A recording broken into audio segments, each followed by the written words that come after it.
Lightweight, cordless and with an automatic line feed, Ryobi One Plus cordless grass trimmers are ideal tools for tidying up lawns, allowing you to cut back that annoying long grass at the edges that the mower couldn't reach.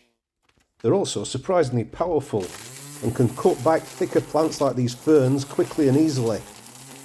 But the 1.6mm plastic line is sacrificial and eventually it'll run out. Welcome to Big Ted's Home and Garden. In today's video I'm going to show you how to replace the line in a Ryobi One Plus cordless trimmer.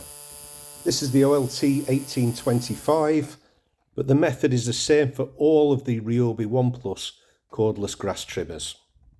Unfortunately for us, replacing the line is quick, easy and inexpensive. The first step is the most important. Remove the battery before you do anything else. The machine's now safe and you can flip it over to reveal the line spool housing.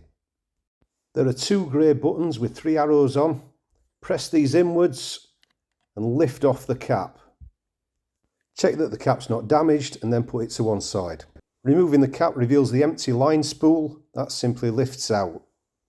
For identification, there are teeth on the bottom of the spool and writing on the top. You've then got two options. You can either use a new pre-wound spool like this one, or you can use strimmer line and rewind the old spool. Rewinding the old spool with new line is the cheaper option. You'll need to use 1.6mm nylon line for this. It's easy to get hold of on Amazon or in DIY stores. There's a hole in the top of the spool where you feed the line in. It'll only go in one way. And push it until it comes to a stop. You then fold the line back on itself and wrap it around the spool in a clockwise direction. Do this until you've wrapped around 10 feet or 3 meters of line around the spool, and then clip it into position using those two holes on the top of the spool. This will stop it unraveling. You can then cut the line using a pair of scissors. Most people though will find it quicker and easier to buy pre-wound spools. They're cheap and convenient. You can get 6 for about £10 on Amazon. I'll put a link in the description below.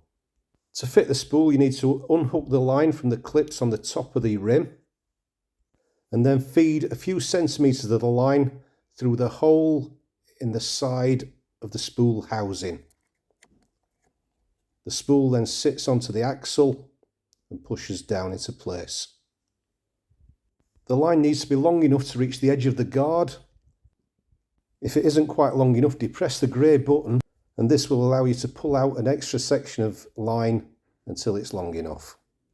You're now ready to refit the cap. That simply clips into place. The lugs with the arrows on will hold it in position. Once everything's secure, you can then refit the battery